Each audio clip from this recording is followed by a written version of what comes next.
In the previous video, we explored the life and career of a highly influential figure in technology. That person is none other than Steve Jobs. Since his passing, the products he left behind have continued to change the world and inspire leaders everywhere. Steve Jobs' Apple is not just a big company, it is a great one. So, what was the secret behind Steve Jobs' success? Steve Jobs, 1955-2011, the founder of Apple and Pixar, was an iconic leader. He was the visionary behind the revolutionary Macintosh computers, as well as music players and mobile phones that redefined our perception of these devices. When he ventured into the animated film industry, he also made groundbreaking advancements with Toy Story, a high-quality film that later compelled Disney to acquire Pixar at all costs. The final product Steve Jobs created before his passing was the iPad, a tablet capable of replacing the PC. At that time, his ultimate ambition was to develop a powerful tool capable of handling all the world's information, yet compact enough to fit within a small screen. His innovations transformed the retail and media industries. Although many users have criticized Apple's products, its financial results continue to reflect its dominant position in the market. Under Steve Jobs' leadership, Apple became one of the most successful companies in history. Jobs won the world's admiration with products that featured beautiful designs, advanced technology, and remarkable ease of use. Apple's devices were not only sophisticated, but also carried a subtle sense of humor. To stay ahead of the market, Jobs pushed all suppliers to elevate themselves to new heights, even to the point of creating groundbreaking innovations. Steve Jobs' Eastern faith set him apart from other European leaders. It allowed him to focus on vision rather than reality. The fusion of spirituality and strength enabled him to think different and imagine new material orders that others could not conceive. Apple's products have always been devices that inspire thousands to line up for hours just to own them. To this day, no competitor has been able to create a similar phenomenon.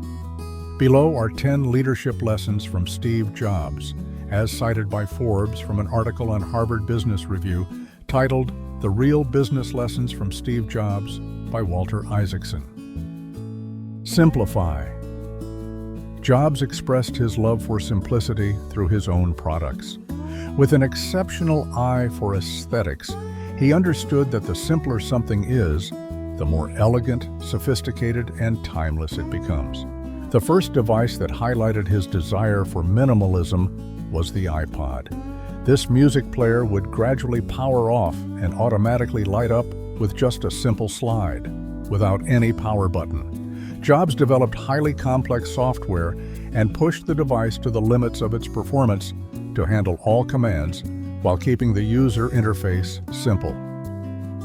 Jobs was exceptionally skilled at designing minimalist devices while breaking barriers in computing speed. His systems could function independently or operate within a seamlessly connected ecosystem, such as the iPod syncing with a Mac through iTunes. At the same time, Apple managed vast amounts of data within its ecosystem. For instance, the Mac handled system management, while iTunes pulled content from the cloud, freeing up the device to focus solely on music playback. Steve Jobs' love for simplicity was most evident in the design of the iPhone. Its design set a new standard for smartphones, transforming them into miniature computers. Even today, the iPhone remains true to Jobs' original vision, a screen with just a single button, yet capable of performing all essential functions. The iPhone served as an experiment that paved the way for the iPad. It also proved that there was a massive market for emerging mobile computing companies. Toward the end of his career, Jobs envisioned a completely new kind of TV with an innovative navigation system that would allow users to access any video content directly from the web. He dreamed of making TV a more personal and user-friendly device. control the experience. Apple took full responsibility for its products from start to finish. Every aspect of the hardware was carefully analyzed, from individual components to the overall design. Similarly, Jobs meticulously considered the user experience down to each line of code and even the training of every salesperson at the Apple Store. Apple's closed and proprietary system perfectly aligned with Jobs' management style, setting the company apart from open-source competitors. While many criticize the iPhone for its lack of customization compared to Android devices, it was precisely this tight control that made Apple's iPhones and iPads more stable, more secure, and, in many ways, flawlessly designed. Innovate. Sometimes when you innovate, you make mistakes. The best thing you can do is to quickly admit them and move on to improving your other innovations. Push the boundaries. Jobs could push everything to seemingly impossible limits. One example of this was during a night shift at Atari when he asked Steve Wozniak to create a game called Breakout. Wozniak initially estimated that it would take months to complete, but Jobs looked him straight in the eye and insisted that he finish the entire game in just 4 days. In the end, Wozniak managed to do it. Have faith. When Jobs tested the iPhone, he realized that the plastic screen scratched too easily. As a result, he decided that the front panel should be made of glass. Back in the 1960s, Corning had developed a highly scratch-resistant material called Gorilla Glass. Jobs met with Corning's CEO, Wendell Weeks, and placed a massive order for Gorilla Glass, demanding delivery within 6 months. However, Corning had stopped producing the glass years earlier and had shifted to manufacturing LCD screens. Weeks told Jobs that the company simply couldn't deliver such a large quantity in such a short time. However, Jobs convinced Weeks by instilling his own unwavering belief, "You can deliver it. Don't be afraid." Weeks tried to explain that Jobs' confidence was unfounded, but Jobs wouldn't change his mind. Staring directly at Weeks, he insisted, "Yes, you can do it. Think about it. You can do it." Weeks then gathered the management team at Corning's Kentucky factory, which had been producing LCD screens, and ordered them to immediately switch to manufacturing Gorilla Glass. In the end, we delivered on time, Weeks later shared. You have to trust in something, your gut, destiny, life, karma, whatever. This approach has never let me down, and it has made all the difference in my life. Rethink design. The iPhone went through multiple stages before the team finalized a design that balanced aesthetics and functionality. The first generation iPhone originally had an aluminum casing that covered almost the entire front, leaving only a small screen for interaction. However, this design even blocked radio signals from reaching the signal processor. After intense discussions with the company's electrical engineers, the design team developed new versions in which the front of the phone was primarily made of glass, significantly improving signal quality. Similarly, the packaging of the iPhone also underwent extensive testing. Jobs personally participated in designing multiple box prototypes and even applied for patents on some of them. He believed that the unboxing experience was an essential part of creating excitement and joy for customers. Because of this, Apple dedicated as much time to designing the packaging as it did to the product itself, ensuring that the box was just as premium as the device inside. The result was an unforgettable experience for users. Never rest on success. Jobs could be blunt and demanding, but he had an extraordinary ability to inspire Apple employees and make them believe they could achieve anything. In a way, his tough management style and high expectations prevented mediocrity, the enemy of innovation. Jobs constantly said there must be a better way, ensuring that his team never became complacent.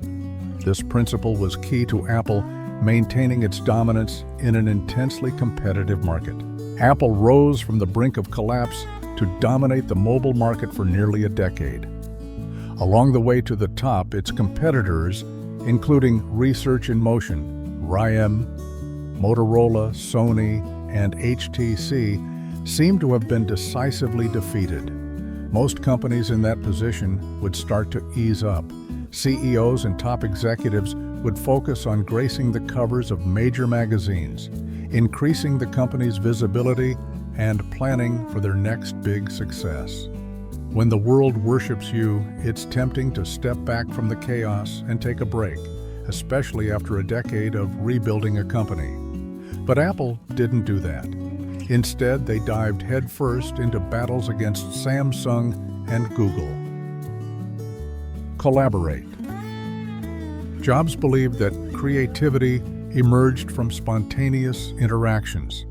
He once shared, "You walk up to someone and ask what they're working on. Then you realize connections, and suddenly you come up with all sorts of ideas." At Pixar, the main atrium connecting the building's floors was intentionally designed to facilitate impromptu meetings, fostering an environment where unexpected collaborations could spark innovation. During his time at Apple, Steve Jobs became increasingly adept at managing people. He still reprimanded employees who didn't meet expectations, but he learned to control his outbursts, reducing the number of people who resented him compared to the past. He realized that no one can do everything alone, at least not if they want to achieve extraordinary success. You need people. They must be talented. They need to be inspired. They must be held accountable. Most importantly, they must be given the opportunity to succeed or fail on their own, rather than being mere puppets under your control. In summary, Steve Jobs learned how to be a great leader and manage people effectively, ensuring that his brilliant ideas and relentless efforts made a real impact on the world. Great things in business are never done by one person. They're done by a team of people. Vision and attention to detail. Jobs' vision was evident in both big and small matters. Some CEOs focus on grand visions, while others are masters of detail. In 2000, Jobs envisioned the personal computer as the central hub for managing users' digital content. By 2010, he took this idea further, believing that this content hub should move to the cloud. As a result, Apple built massive data centers to enable seamless content storage and synchronization. However, Jobs' mind wasn't only focused on big ideas. His father, Paul Jobs, was a machinist and craftsman who taught him the importance of paying attention to the smallest details, an influence that shaped both his character and work ethic. You can see this obsession with detail in Apple's products. The glow on the slide to unlock text follows the direction of the user's swipe. The flashlight icon in the control center adjusts its appearance based on whether it is on or off, mimicking a real flashlight. The clock icon always displays the correct time. These are just a few examples of the countless meticulous details that make Apple's designs not only functional, but also intuitive and aesthetically refined. Think like a rebel. Jobs always believed in cultural exchange, a mindset he had embraced since his youth when he lived the hippie lifestyle. Upon returning as Apple's CEO, he helped craft the company's famous slogan, "Think Different," which was introduced with an iconic ad campaign. Here's to the crazy ones, the misfits, the rebels, the troublemakers, the round pegs in the square holes. These words were more than just a marketing statement. They were a reflection of Jobs himself. The final line encapsulated his philosophy perfectly. While some see them as the crazy ones, we see genius, because the ones who are crazy enough to think they can change the world are the ones who do. This belief in challenging the status quo and daring to think differently became the foundation of Apple's success and cultural impact. In a commencement speech to Stanford's graduating class, Steve Jobs urged students to pursue their dreams and avoid living by someone else's expectations. He famously said, "Your time is limited, so don't waste it living someone else's life." This powerful message encapsulated Jobs' philosophy, one of passion, individuality, and relentless pursuit of what truly matters. His words continue to inspire countless people to follow their paths and make a difference in the world. Those are the 10 principles that helped Steve Jobs turn Apple into a great company. Thank you for watching. If you found this useful, don't forget to like, share, and subscribe to catch more exciting content. See you next time.